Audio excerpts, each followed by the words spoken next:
Hello and welcome back to coverage here at Grand Prix Richmond. I'm Marshall Sutcliffe in the booth with Paul Cheon. And we've got two players sitting at 6-1 here in round number 8 on day one. We've got Alexander Hayne versus Oliver Polak-Rotman, and we're underway. So let's see what they've got. Sort of a staple 2-drop here for the green decks.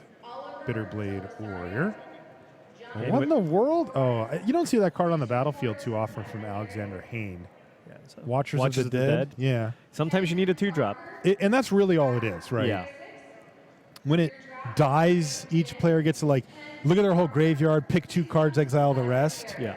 Which is kind of just nothing, right? Right. And I'd be curious to see which direction Hayne kind of is going with this deck. Is he playing it because he absolutely needs a 2-drop just to kind of survive to the late game? Or is he just an aggressive deck and still wants that 2-drop? Well, it looks, based on what we've seen so far, it looks like the former, right? He immediately traded off. But, yeah, that could also be a draw-dependent thing. I think that's a trade most people would be happy with. Bitterblade Warrior, a very nice Exert 2-drop versus a vanilla, basically 2-mana artifact creature. You see Oliver cycle Limits of Solidarity there. And then played an Emberhorn Minotaur. But Alex, though it looked like he wasn't going to do anything for the turn, actually has start to finish. So he's going to cast start. Yeah, and he can opt to sacrifice one of these tokens here to deal with the Emberhorn Minotaur. And, yeah, he's going to do that right away. This is a very favorable trade here for Alex. He gets to get rid of the Emberhorn Minotaur on kind of the payment plan. And he's even left with a Warrior. Yeah, 6 mana, kill target creature, and make a 1/1 Vigilance token. It's just a totally playable card. The fact that you can break this up makes it actually good. Yeah, it makes it even better. Yeah. Start to finish has been an impressive card for sure. Well, speaking of impressive cards, though, Paul, Crocodile of the Crossing here for Oliver is going to be a nasty little attacker. He's going to just jam right now, thanks to haste. And Alex is going to have to take 4. It's 4/3 with haste. Yeah. With that counter on it. Going to have to kind of pick up some defensive creatures here. Like I said before, black does have access to a couple of nice ones. Unburden is going to get cycled for Alexander Hayne. He needs to find an answer for this Crocodile. Yeah, it's got the Wasteland Scorpion and Soul Stinger, both of which would be pretty reasonable cards here. Uh-oh, it looks like he's just digging here, Paul. Horror of the Broken Lands is going to get cycled. He's going to chip in for 1 with his Vigilance Warrior and play a land and say go. Not great for him. Yeah. Looks like he was digging for something. Perhaps it was just a land. Maybe he has a powerful creature or spell to play. Wow. Wow. This is a beating. Oh, wow. What a huge turn. So Quarry Hauler's going to pick the counter up, take it off of the Crocodile, the Crossing, but he was not done yet. Cartouche of Zeal is going to give his Quarry Hauler haste, +1/+1, and make it so there's no chump blocks possible that turn either. He basically put 6 power worth of haste onto the board. Absurd. Unblockable in this case. Right. So that's 6 life left for Alexander Hayne after that sequence. And that is how you do it. Cartouche of Zeal is a card that doesn't have a super high power level outside of its initial window, but if you can really maximize on that initial hit like this, then it looks pretty darn good. Yeah, you definitely. It's a type of card that you kind of sit on and wait for the right moment to kind of deploy. Wayward Servant here for Alexander Hayne. Doesn't look very good, to be honest. It's just too small. I don't really see why Oliver would choose to kind of keep his creatures back here. Oh, yeah, he's just going to jam. Yeah. I'm trying to think of kind of the worst combinations of cards Alex Hayne could have. Perhaps in O-Catcher's Name plus Supernatural Stamina. Like he'd have to play, be able to play multiple things here to have. Yeah, he really would. What do you expect out of the black-white deck from Alex here? If you were sitting, let's say, in Oliver's seat and you'd seen what you've seen so far, what kind of deck do you expect from Alex? Well, he is playing cards. He could either just be a value deck. He is looking to, kind of get to the late game. So I'd expect him to basically just want to kind of, again, muck up the ground and then play to some of his rares. I would guess that Hayne has some powerful black and white rares in his deck because it looks like he's also kind of playing some filler. And I would not expect as much of a synergistic deck because that's just not something that you see often in sealed deck. Yeah, like a zombies deck. I would not expect Hayne to have like a crazy synergistic zombie deck here. This is a nice play, though, from Hayne. He used Vizier of Deferment to blink the big attacking crocodile, which also is going to commit it to putting another -1/-1 counter on something when it re-enters the battlefield here on end step. And then he went for an admittedly risky but necessary double block on the quarry hauler, and it works. Yeah, it's definitely those situations where Haney's at 6. When you're this far behind, you just can't afford to play around combat tricks. You have to make the obvious blocks to basically make it so you just don't die. But Oliver did have a pretty nice follow-up. He still was able to play the Pathmaker's Initiate along with the Edifice of Authority. I know Oliver's looking to attack, so the Edifice is not as great here. But if the games do kind of grind to a stall and end up going a little longer, you put the 3 brick counters on the Edifice. You can also use it offensively as well. Yeah, just take a little bit of work to get it up to that point. Yeah. And based on the last turn, you can kind of assume Oliver doesn't have a combat trick here. So I can't imagine him wanting to trade out the Crocodile for the Unwavering Initiate. He's got a 1/2 unblockable creature on the board now with the Naga Vitalist. All right, so it looks like Alex is actually stabilized here at 6 life. Vizier was... Barely. Yeah, Vizier was very, very strong. But it looks like Oliver's kind of out of relevant cards. Welcome back, by the way. We know we had a little technical issue there. Apologies for that, but we are back. Okay. So interesting. He actually did play a forest. Oftentimes, you will play an on-color cycle land if it only has one of the colors in your deck. Yes. Because again, I know it's a tap land, but in the late game, the fact that your land, you can cash it in for a card, makes it really valuable. But he does seem to be splashing some green here, doesn't he? Yeah, he could have something like a Decimator Beetle. He could be playing Destined to Lead. And he's playing an aggressive creature here. He actually is playing a Top Crop Elite. Yep. So maybe kind of he had a bit of an awkward start. He could actually be kind of... You know, we saw earlier the Watchers of the Dead. Right. Maybe those were just a 2-drop to try to beat down with, and we just saw a draw that was outclassed by Oliver in the early parts of the game. Yeah. And now we get to see a little more about what Alex is trying to do. Yeah. And this is another big turn here for Polak Rutman. He's going to play a Desert Ceradon. Interesting that Oliver opted not to get in for the 1 point of damage because you kind of want Alex to attack. I guess he didn't want the Top Crop Elite to attack, though, because I guess if he did that, Alex Hayne gets to get in for 3 in the air with the Exert, but the Unwavering Initiate also basically has a free attack because it's going to be a 4/3, and I don't think Oliver wants to trade any of his creatures for a 4-power Vigilance creature. Yeah, he's going to use the mana from that Naga Vitalist to activate his Is he still of attacking? Authority. Alex is attacking. Oliver's like, what can this be? Oliver may just take this. Right. It has to be some kind of a combat trick. Yeah, what he's thinking is if it's a combat trick and I attack and Alex blocks and does this anyway, then I'm just giving up 3 damage, so I may as well get it out of his hand now, especially if he doesn't have any way to interact. Though Alex says sure, and you can see why. Wow. Pretty big beating there. That was huge. Yeah, he put -1/-1 counter on 2 creatures, but since the Ceradon had already taken 3 damage, that actually finishes it off. So Splendid Agony doing good work there. Yeah. Now Oliver can choose to attack with the Crocodile here, and Alex would have to maybe double block, or he could just draw an Electrify. Is that good? Makes it a little bit easier. This is going to force Alex to chump block. Yeah. Unless he has some type of removal spell or way to interact here. Nope, he's going to block. He could have gone down to 1. That is true. He could have, but he chose not to. Yeah. So even if Alex Hayne doesn't play anything, Oliver should use that Edifice on his creature end of turn just to get that extra brick counter on there, so you can use it offensively. You always want to be chucking bricks. Right. Cycling another Unburden. All those cyclers just give you that extra level of versatility. And this is a never to return. Wow, that was big. It was, though he doesn't have enough mana to use its aftermath cost here. But still, Alex, once again, relatively stable at 5 life, facing just 1 power, though things are going to be tough for him because the Edifice of Authority, Oliver did see that, and he went ahead and used it on his end step. So now the Edifice has 3 counters on it. And the first thing that Alex plays as a blocker is just not going to be able to block. Yeah, but Alex does actually just have 2 creatures in his graveyard. He does have the return, and he does have an unwavering initiate. Yeah, see, like this is fine. Seraph of the Suns is a fine card, but it's not going to do anything against that edifice. So Yeah. Oliver ideally gets in for 1 here and then just puts out something. Yeah.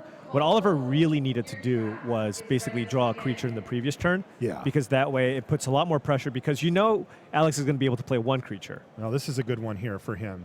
And he put an extra brick counter on the edifice just for value. Sure. Yeah. Doesn't want to get hit. So now Haynes on 8 mana. If he plays a land, he can actually just put 2 creatures into play. One of them being the return. Yeah, one of them, and the other being the unwavering initiate. Mm-hmm. So him removing the return tells me he might have a 4 mana play here. Okay, or it was just a land. Yes. And 2 creatures enter the battlefield. I mean, Haynes still not out of it, right? You're playing against a red-green deck. Totally not out of it. In fact, Yeah. he's okay. And he is now ahead on board even through the edifice, right? Oh, gosh, my. cancel that order. Magma spray. Oliver just seems to have Jeez. all of it here. Yeah. Now all of a sudden, Alex Hayne is back to being behind and in chump block mode, falling to 2. Wow, in a trial of strength. And now he's... I don't know how the heck Alex is getting out of this now. I think He's going to need Dusk something like to Dusk to Dawn. Dawn. Yeah, something insane like that. Alex tried. He did a really good job of getting a lot of value out of all of his cards, but Oliver just always had an answer. And he's just passed the turn back, which is very likely akin to a concession. Yeah. And that's going to do it. Oliver Pollock-Rotman is going to take down game 1 from Alexander Hayne. And it just felt like he had everything the whole time, didn't it? Oh, yeah. Off to a really great start. It looks like Alex wants to be aggressive, but Oliver had a more aggressive hand and also more answers. One thing I want to talk about is kind of Unburden. In the format, just in Seal deck, those effects have always just been better because the format is slower. On top of that, the card just cycles. Yes. Right? So just at any point in the game, it's just a totally playable card. And again, I think it's a card that I would almost never cut, I don't think, if I was playing black, especially in Seal deck. I agree. All right, well, we're going to take a short break. When we come back, we'll have more live Magic here from Richmond. Don't go anywhere.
Coverage here at Grand Prix Richmond. I'm Marshall Sutcliffe. I'm in the booth with Paul Cheon. We're working our way right through day 1 here. In fact, we're pretty much down the stretch. We got round 8 for you right now, and then we've got one more round of Swiss to cover. Maria and JVO will be bringing you that next round before we call it a day here and come back tomorrow in the morning for a little boosty-D, a little booster draft. Yeah, we're at that phase in the tournament where a lot of these Seal decks end up looking a lot more like draft decks, right? Where kind of the best decks kind of rise to the top. But at the same time, Oliver's deck looked pretty good, but Haynes' deck just looked okay. I think Hayne is more likely just to be 6-1 by just leveraging his skill. Agreed. You know, he was playing kind of 2-mana 2/2 on curve, total grizzly bear with no effects. Had some value cards, had some tricks, but yeah, nothing too impressive so far. Seth Manfield versus John Cavalier. What are we looking at here? More green-white versus green-white. We see a Vizier of the Menagerie again. Yeah, Vizier of the Menagerie. Seth just wants to go land spell, land creature, land creature. Totally. Look at the top. What do you got? Oh, I like that covered up. Oh, yeah. Just 0% chance to see You're it, you know? not going to see this. There's that Vizier. I thought that was Ronus. Wait, is there no hippo on it? That is a travesty. What a disappointment. Where is the mouth to feed? Where? We know where it's at. Yeah.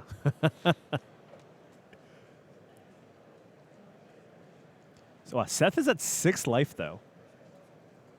All right. Well, why don't we jump back over, because this one looks like it's kind of in that middle stage. Yep. And who knows how it's going to go. And I don't want to miss too much of this. They're in turn 1, as you can see.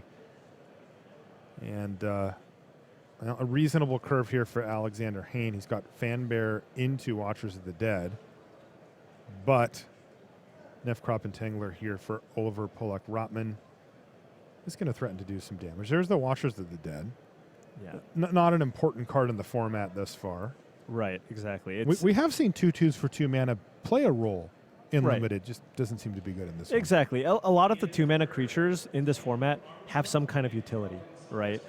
You have the Exert. You have a Naga Vitalist that gives you mana. You just have a lot of these 2-drops that do things, and vanilla 2-mana 2/2 just doesn't quite cut it. But Alex Hayne might just have kind of that black-white aggressive deck, trying to go wide with cards like Inno Catcher's Name, maybe Limits of Solidarity, and he's just kind of playing it to fill the curve. Once again, by the way, start to finish here for Alexander Hayne. He's going to play start on Oliver's end step. And Oliver will have noted that. He saw it in game 1, and the fact that Alex just went land go with all those cards in hand is certainly makes it more likely that he has Right. start to finish, even if it's not guaranteed.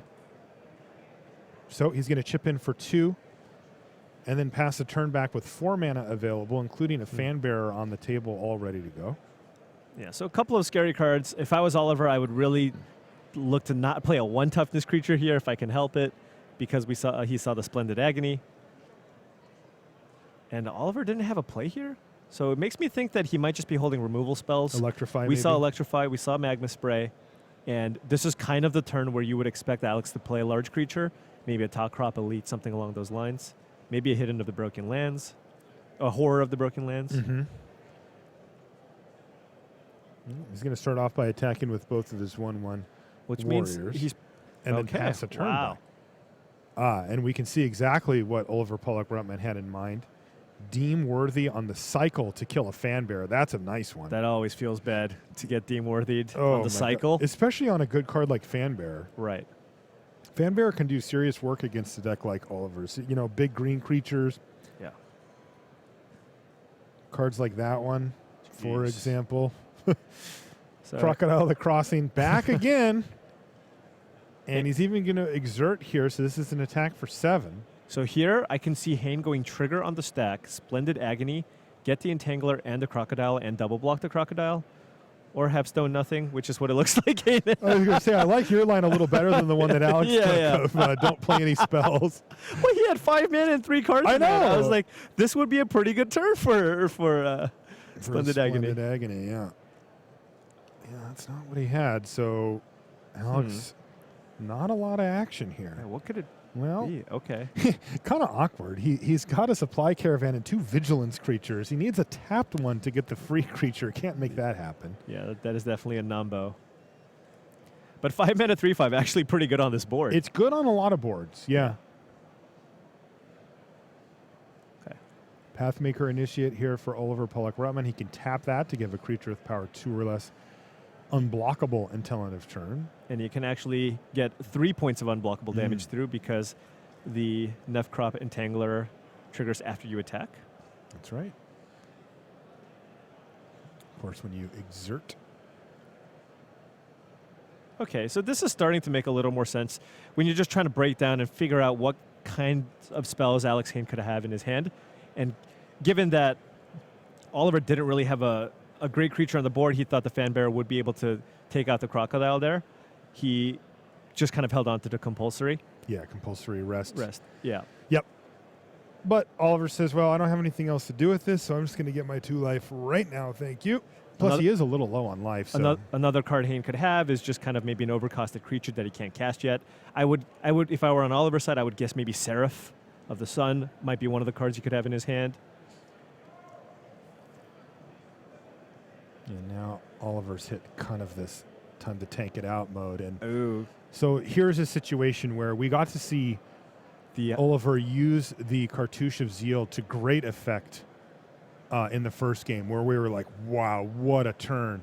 Well, this is the downside. Right. This is where this card had effectively no effect on the game whatsoever. Yeah, that's the thing. Minimal. In your absolute ideal starts on the play, where you're curving out perfectly, and then on turn 5 you play a 4-drop and give it haste and make something not block. It's great, but kind of on an even board, where your opponent's at a relatively high life, it is not a very impactful card. No, it's really not.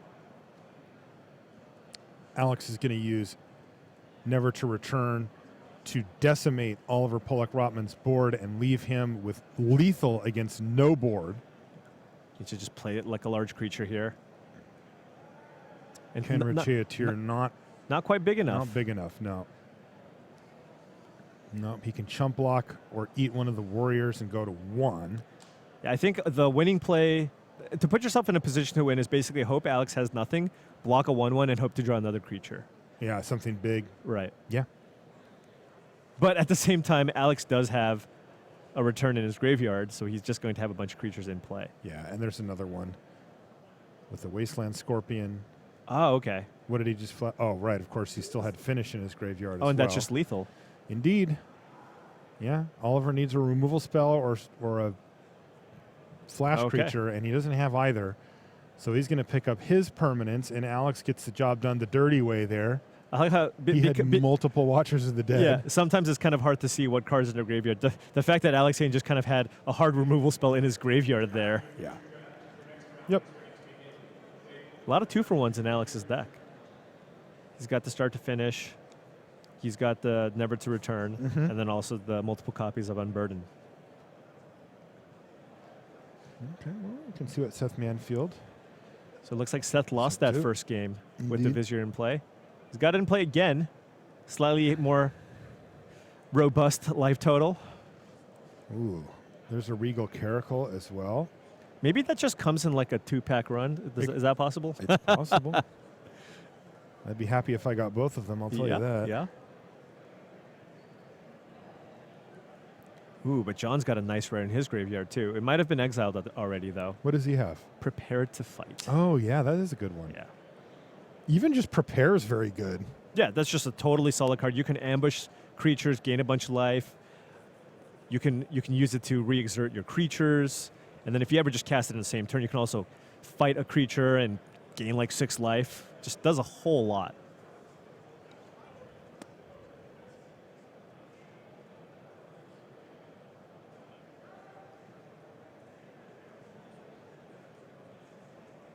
Oh, okay, so I thought Seth had maybe already taken the damage here, but it looks like those creatures are attacking and exerted, so it's a good amount of damage coming in.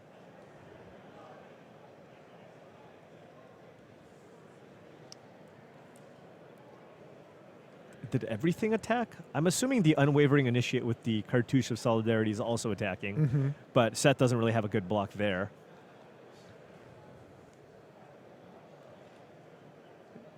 And Seth kind of hoping for nothing. He's at a low enough life total again where he just kind of has to make the obvious blocks here and hope to survive. Seth does have access to a couple of mana here, so Seth might also have a combat trick himself here. I'm not sure if you really want to trade the Vizier of the Menagerie for a Prowling Serpapard. Want to or need to, right? Right, and John does have a Shed Weakness in hand, but currently I don't think he really has a reason to use it. I think he's happy with these trades, and Seth is the one who has to basically pull the trigger here and play some kind of a combat trick to keep one of his creatures alive. perhaps a Mighty Leap on his Vizier or his own Shed Weakness. Oh, yeah. Yeah, he's going to use it. So John's going to play his own Shed Weakness here, and they're gonna bounce. Or they're Two going to for kill each two. other. Yep. Yeah. All right, let's go back to our main match. It is back underway again as well. Oliver Pollock-Rotman versus Alexander Hayne. We don't want to miss this one. What is that? Huh. Honed Kopesh. There's Wow. a Magma Spray. Wow, pretty aggressive just to kill the Festering Mummy. Jeez. Normally that's a card you just kind of ignore. Right. I guess Oliver was just kind of looking at how his creature size with Haynes, and maybe he saw lots of X2s out of Haynes' deck and wants to play, kind of get his creatures bigger. He also saw Splendid Agony, so he wants to turn his X1s into X2s. Ooh, but an Unburden. An Unburden here from Alexander Hayne. He said he's got a few of those. Wow. He hit Electrified Mountain. Yeah. It looks like he opted to keep Bitterblade Warrior there. Wow, over Electrify. Yeah, I guess if he discarded land Bitterblade Warrior, he wouldn't be able to cast the Electrify, and maybe he thinks the way to kind of win this game is to just be aggressive and That make sure does you just seem to keep be playing the threats. case. Yeah, he plays the Warrior and even equips it with the Honed Kopesh. Yeah, Trampling Death Toucher is very difficult to block. You can't just jump block it. The most power he can get on it is 4. So Oliver does have kind of a somewhat interesting decision. Like, does he want to exert here to play around Splendid Agony? But if he wants to play around Splendid Agony, he really shouldn't attack with the 3/3, as Alex can use the Splendid Agony on the Charioteer. Yeah, And well, of course, it's not Splendid Agony, but there's that start to finish I again. wonder how many Hayne has in his deck. Probably 1 and he's just drawn it, but it could be 2. Yeah. You never know. Take some damage. You trade off a little bit of his board there, 2/2 and a 1/1. Yeah, but that's right now. If Oliver just plays, a giant creature this turn, Hayne still has that finish, and presumably he's got he's up 3 cards on Oliver here. Defiant Great Maw there for Oliver Pollock-Rotman. But like you said, the finish Yeah, is around to kill right. whatever he wants. Although with the current board and Alex Haynes' life total, if he just has a big creature, he's probably just going to play that instead. Oh, He does. Unbeatable Camel. Some Supply Caravan. Mythic Common. Perhaps not that good. So I suspect. But it does look pretty good here. Yeah, I imagine Oliver's now going to opt to exert the Bitterblade Warrior here. Get in for 4. Give Hayne the option of whether or not he wants to kind of trade with the Supply Caravan. Or he could just choose to take 4.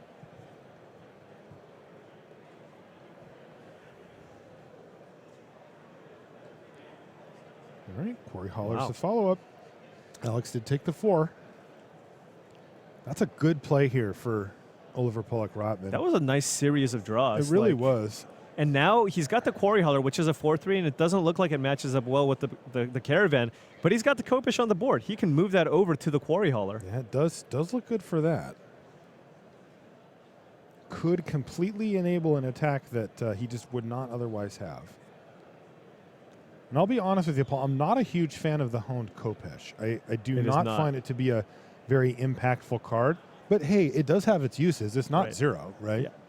Yeah, it's definitely possible It's that like a 2. right. It's definitely possible that Oliver sideboarded in for this matchup.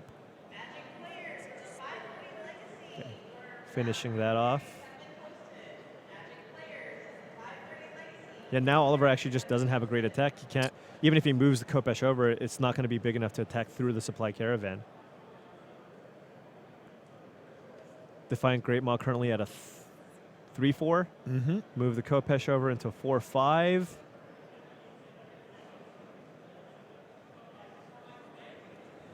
So Alex looking to stabilize here at 10 life.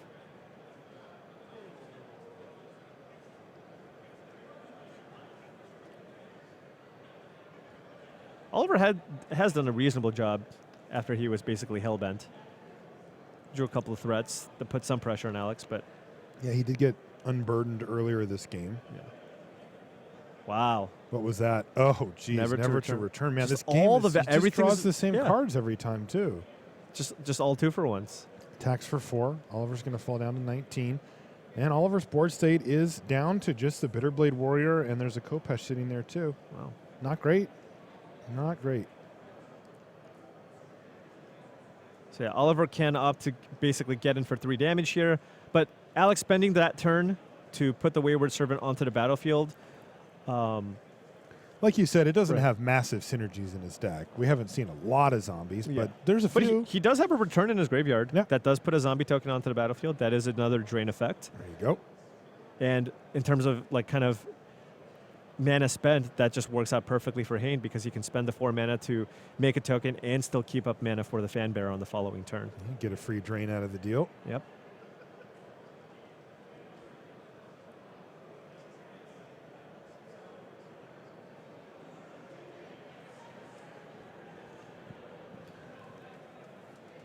Yeah, just so hard to grind through all these 2 for ones.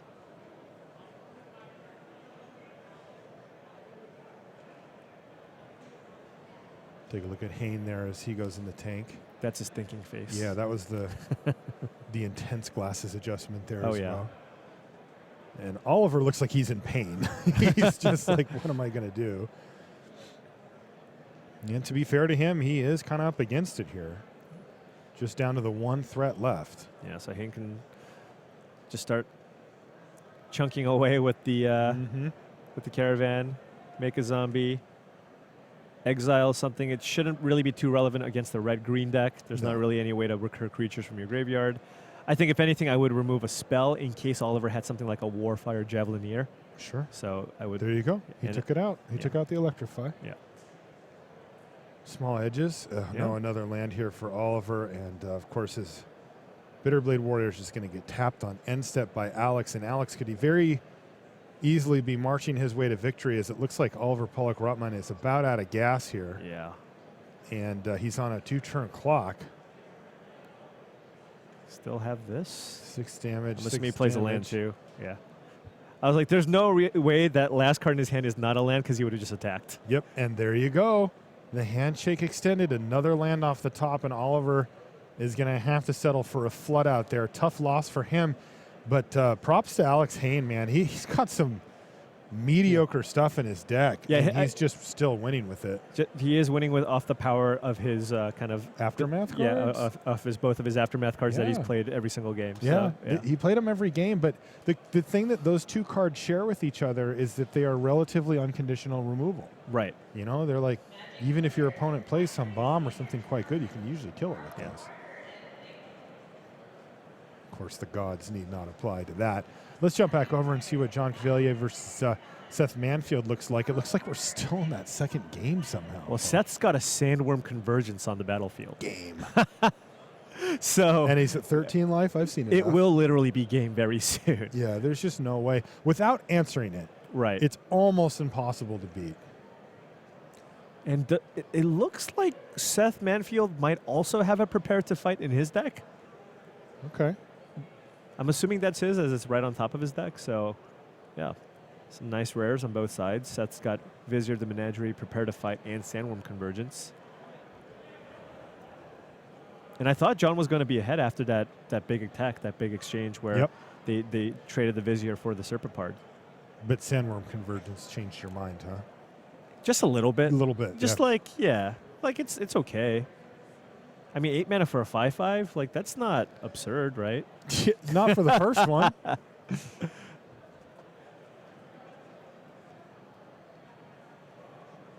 must just feel so great, too, because you're just like, who cares? If you have a combat trick, it doesn't even matter. It's going to get another one. No big deal. Man, this is just sick. Those who serve number 2 for Seth Manfield, end step trigger, make a worm. He even attacked with the prior worm. And if you kind of look at some of Seth's creatures, he's definitely kind of playing in to try to get to the late game, right? He's got the Naga Vitalist. He's playing multiple copies of Those Who Serve, which act as very good blockers. He's playing an Anointer Priest, which is also 2 mana, 1/3. So I think he might have, for example, like 2 mana 2/2s in his sideboard that he's not playing to make room for kind of more of these defensive creatures so he can get ahead with cards like Vizier the Menagerie and Sandworm Convergence. one of the worms gets to hit the red zone. The fan bear fan down the sandworm number 2. Of course, number 3 joined the team on end See, step. does that even make sense? Like, how big does no. your fan have to be to shut down a worm? Makes no sense. Yeah. A 5'5" sandworm is going to just be like, oh, I like the breeze. Yeah. It's No. like, oh, thanks. I'm not buying it. Maybe, like, get some sand into its mouth. Ah. So Rashad said it's a very bright fan, maybe. Come on. He's stretching. A blinding fan. There you go. How does John get out of this? There are no real falter effects that you can have in white green. How embarrassing. Seth just paid full price for a Colossopede. Yeah. Those are free, dude. I know. Come on. You get 5/5s every turn for free. You don't need to pay 5 mana and a card for them, for the love of goodness sakes.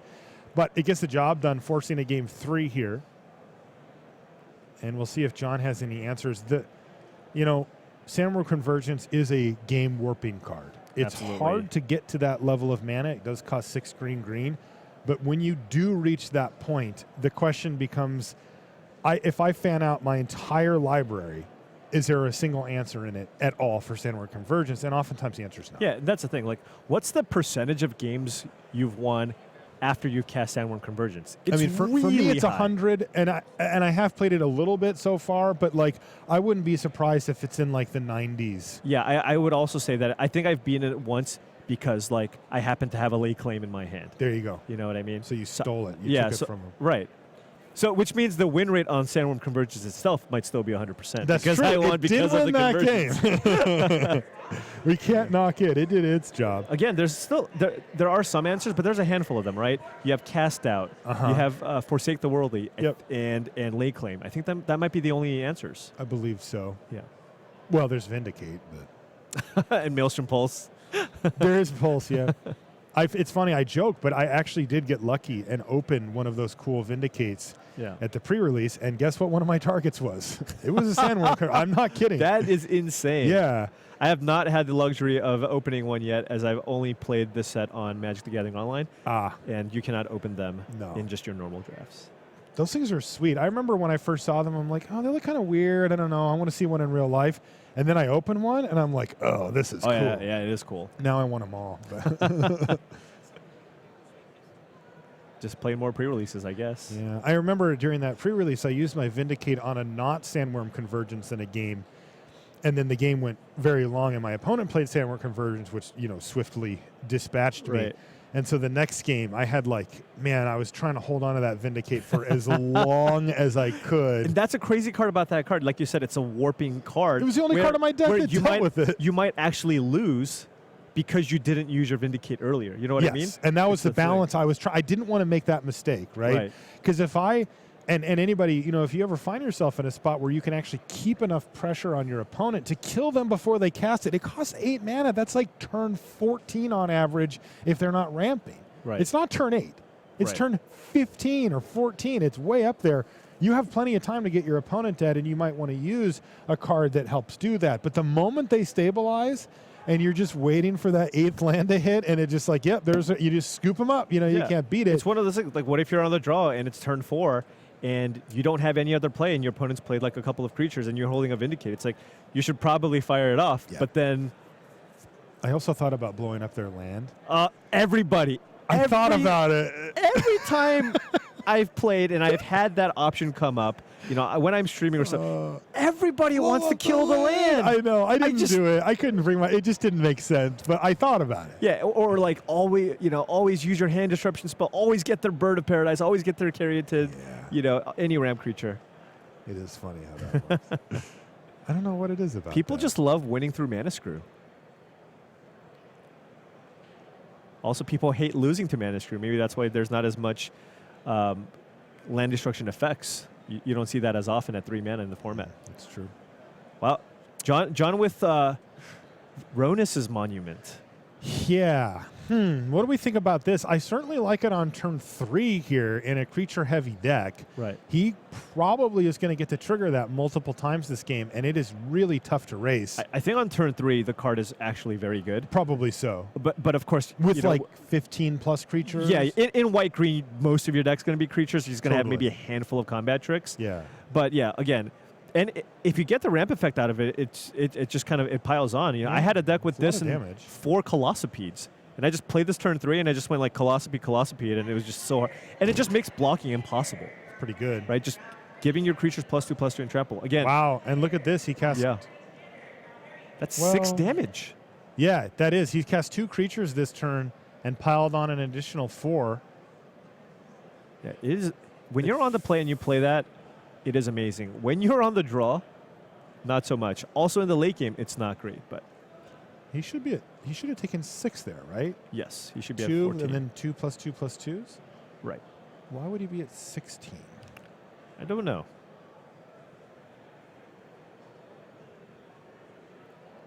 There it is, 14. I thought about it hard enough and it turned to 14.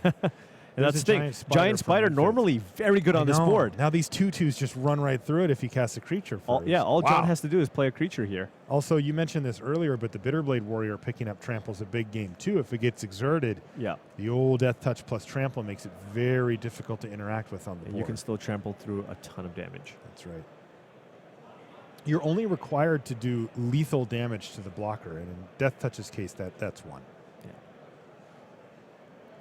I think John is likely going to play a creature into one of the exert creatures. I don't. Oh my Ooh, goodness! Crocodile the Crossing. Uh-oh.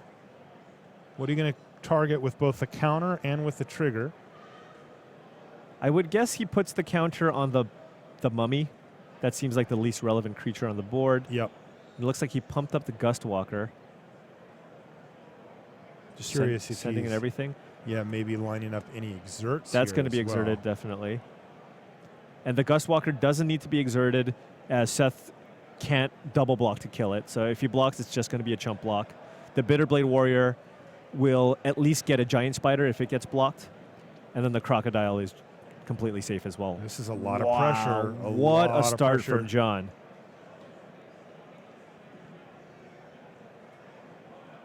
It's funny. All off of just 3 lands. And look at his hand. He's What got does a he have? prepare to fight in his hand still. Oh, is that what that is? Yeah. Wow. This is just... Look Yeah. at Seth. He's just like, am I really doing this? The thing is, when the monument's good, it is great. It's so it almost feels hopeless.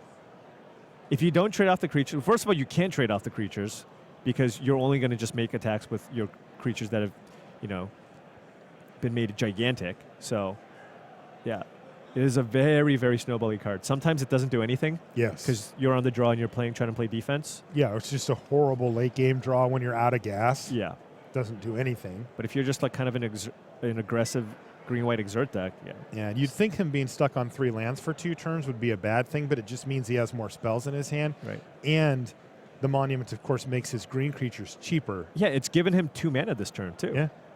I mean, he casts that Crocodile. Yeah, this And game. the yeah, Warrior. for sure. Still, he's only got Seth down to 10, and he has more work to do. But he's got Seth down to just a Gustwalker, and he's got his own copy of Gustwalker, plus that Mummy who's down to a 1/1, and the Croc Yeah, as so well. there's a couple of combat tricks John has to be mindful of. I believe Seth had his own prepare to fight, and John also, Seth, and then he could also have something like a Mighty Leap here, or Shed Weakness, which we already saw. It seems to me that he likely has 2 creatures here because he has a prepare to fight otherwise. Mm-hmm. So just play 2 creatures, make both of your guys gigantic, make it so any combat trick doesn't actually work. Oh, okay. This is the cartouche. What are you seeing here? That's a cartouche of Solidarity on Okay. the Crocodile of the Crossing, Okay. meaning no combat trick really is going to be able to get that Crocodile. That's right. And also the Gustwalker, if he exerts it, means there's no block Seth can make with the combat tricks that we've seen that would get that Gustwalker off the board. Also, Seth can't block it because it flies. Yeah.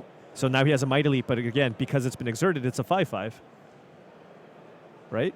Or did He must have. he must targeted have pumped the Crocodile. Crocodile, which means that he's gotten in for 8. Yeah. Okay. He's got him to 2. I see.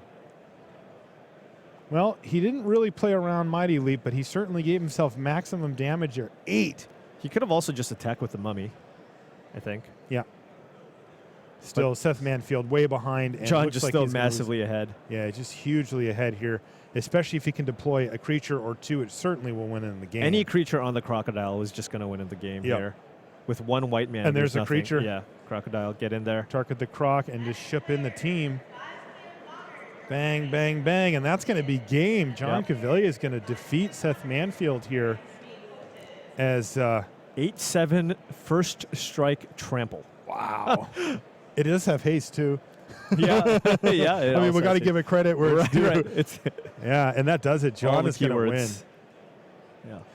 Yeah, he says I still had all these. We're getting a lot of those today. Yeah. But the Monument was really the interesting card, I think, for that particular matchup. Just it was amazing. turn here. 3, it was the game. I mean, it did everything for him. Yeah, Seth had Late in the game, pretty bad. Seth had a good amount of just kind of defensive creatures to play. He played a giant spider, those who serve. These are cards that are kind of just pretty good. The creatures match up pretty well against John's, but the Monument just made it so those creatures just kind of were laughably bad.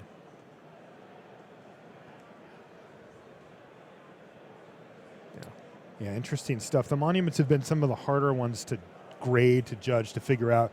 Certainly the white Monument, Oketra, that one seems to do pretty good work, especially, I mean, you do still need it in a similar scenario where you kind of play it on 3 in the middle of a curve out, but it does give you a 1/1 per creature cast, and that is enough. The question is the upside worth it? And oftentimes, especially like the white one, if you play turn 3 on curve and then you just have a normal draw of things, it's going to increase your win percentage a significant amount. It's going to give you mana. It's going to produce a bunch of tokens.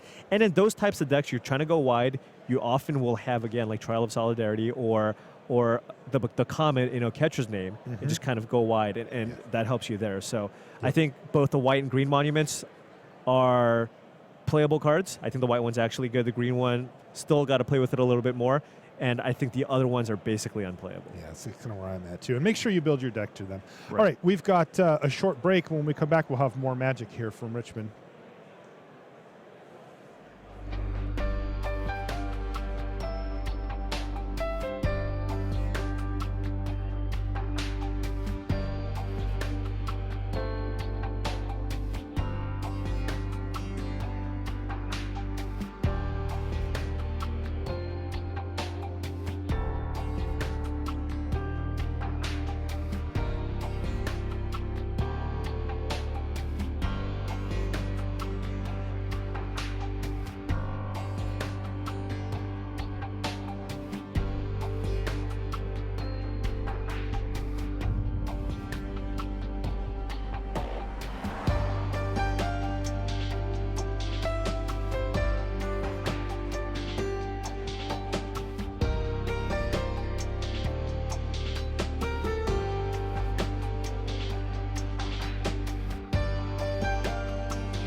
back to the booth here at Grand Prix Richmond. This is Paul Chian, I'm Marshall Sutcliffe. Let's take a quick look at what's going on at the other GP. There's actually 2 other GPs this weekend. In Bologna, though, we're going to update you on that one here. Here's our undefeated players. Ooh, I recognize one of those players right off the bat. I like how he's so tall, you like the top of his head's cut off. Yeah, it looks like he got cut off there. Martin Yuza in the middle is kind of the big name, but you can see the other undefeated players coming in from Sealed. He's using that momentum from that PT Top 8. Oh, is the momentum. From the Grand Prix, and then maybe into the next Pro Tour as well. Let's take a look at our players to watch from Bologna as well. You can see our 9-0s there, and then, there's Christian Zeibold. I haven't seen him out at the PT lately, but I'm sure he's knocking at the door there. He's 8-0-1, so he just picked up a draw somewhere in there. And then you can see some of the other highly ranked and or famous players at 8-1 and 7-2. Gearing up for day 2 over there. Of course, they're 6-7 hours ahead of where we're at here in Richmond. Yeah, they're probably already passed out, waiting for day 2. They probably are as well. All right, we've got Time Walk Magic for you now. We're going to be coming in on game 3 here. So why don't we head down for Time Walk, and I'll get you updated when we get there. And welcome back to Time Walk Magic here in Richmond. This is Chris Fennell and Alex Bianchi. Apparently what happened here is that Chris ended up winning the second game, but wasn't happy with the way his list was configured for the matchup against Alex, and ended up doing some pretty extensive sideboarding into a whole nother color. Yeah, and it's really easy to kind of switch between decks when none of your cards are sleeved. That is handy. That is true. Apparently, Alex Bianchi has a really sweet Drake. Oh, there it is. What? Whoa, He's got a really sweet Drakehaven deck. And this is the time you want to play it. And you're playing against a red-black deck. No answers to Drakehaven. No, they cannot touch a Drakehaven. Yeah, that Blighted Bat is not looking all that great on this board. And it's really just a question of how many cyclers Alex Bianchi has in his deck. But given that he's got it in his deck, you have to assume it's somewhere at least between 8 to 10 cyclers, possibly more. Yeah, this already favors Alex Bianchi pretty heavily. This is just all the value. Yeah, so he's going to cycle an Unburden, pay the 1 for Drakehaven to make a Drake, and this is where it starts to snowball. You know, this is what dreams are made of. It is, yes. Turn 3 Drakehaven. I'm in Haven.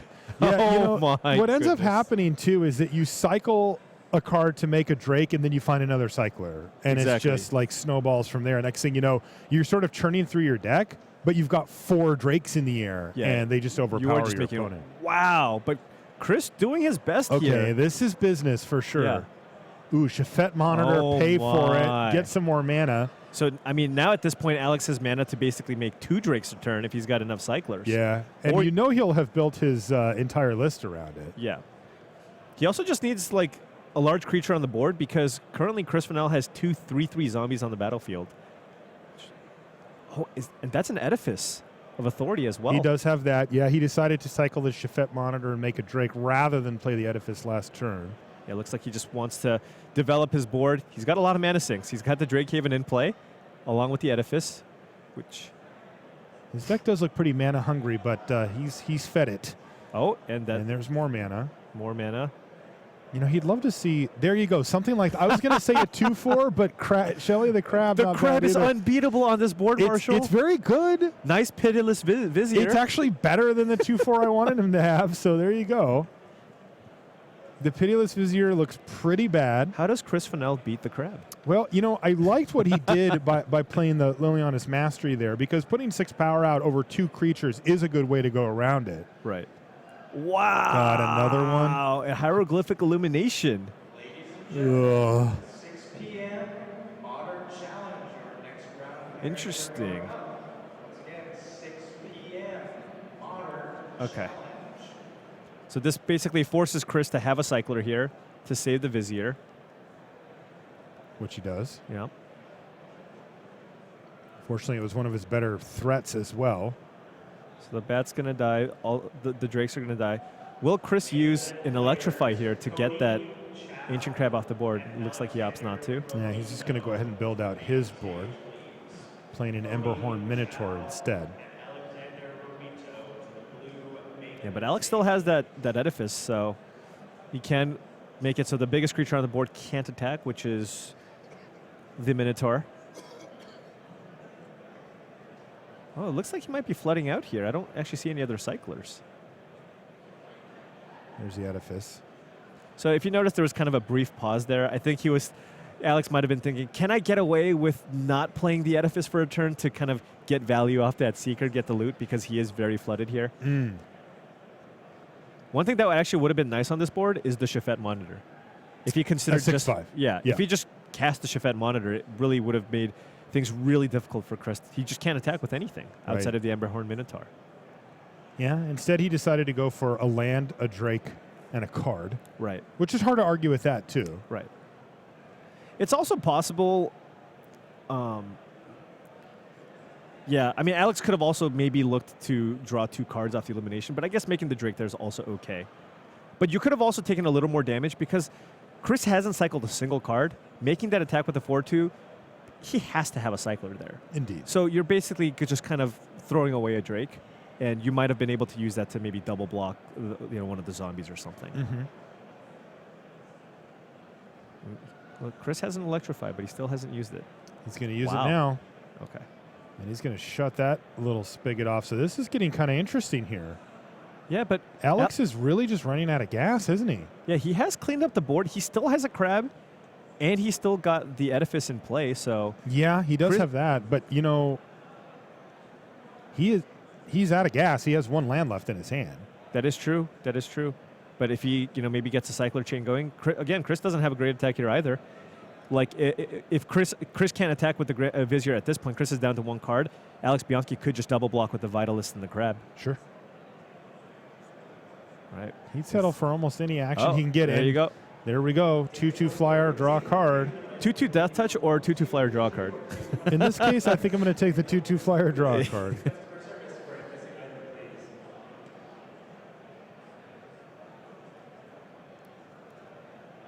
Although if I find a greatest sandworm, that might just be You'd rather just cast get that one. onto the battlefield. No, I wouldn't mind that either.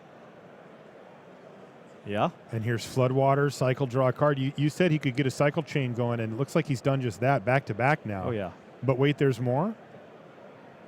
That's No, a he's just going to that's play a a hooded hooded brawler brawler. straight Okay. up. Yeah. Plays the land so that he can still activate his edifice. And you can see, I mean, look at all the mana he used that turn. Yeah. 9 mana. It is pretty crazy. Like you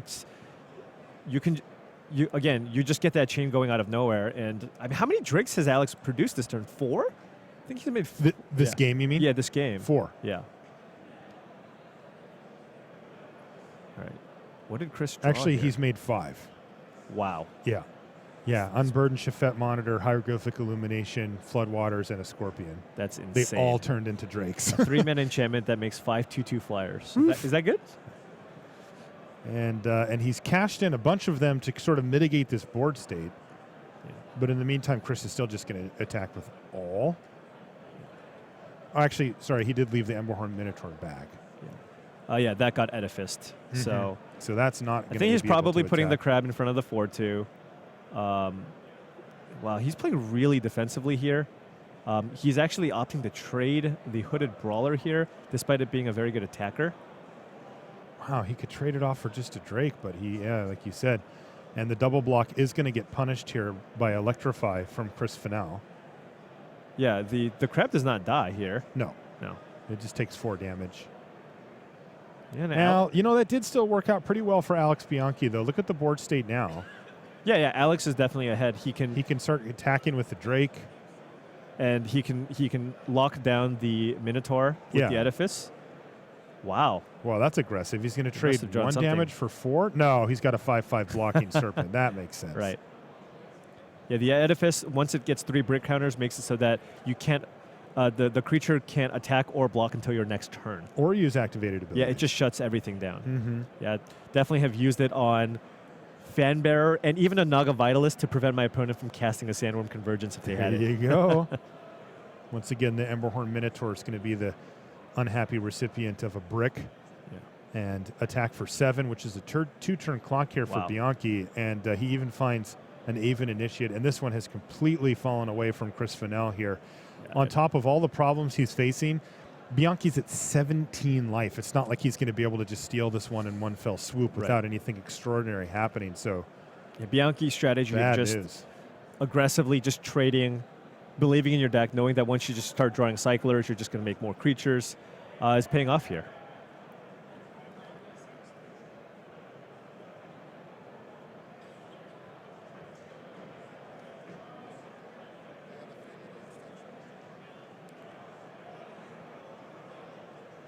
Still locking down the Minotaur. I imagine at least the Flyers are getting in. Alex maybe deciding whether or not he wants to attack with the Serpent. Seems like the Serpent is a little bit risky because if Chris Fennell does have a Cycler here, he can double block. And then basically all he'd lose was a Nefcrop Entangler. Yeah, but Bianchi very smartly puts the Nefcrop Entangler that's a lot of first electrifies. on there. Yeah. In the main event, your round 9 pairings are available online at pairings.com. Jeez. Wow, and a hood. He's got Honored so Hydra, much too. power. And Chris Fennell just has to pack it in because he's like, come on, man. Right. He's looking through his library. Is there something in there that he was drawing towards, maybe? I don't know. His deck looks really good. This is his backup deck? There was a Merciless Javelineer in there, too. We saw 3 Electrify? There were 3 Electrifies, a Liliana's Mastery, and I think there was also the Neheb, Wow. the Unworthy, or Yeah, the Worthy. Sorry, the Worthy. Yeah, how dare you? It was unworthy because he didn't draw it. Yeah. Okay, that's going to do it here for round number 8. We're going to take a break. When we come back, we'll have round 9 here from Richmond. Don't go anywhere.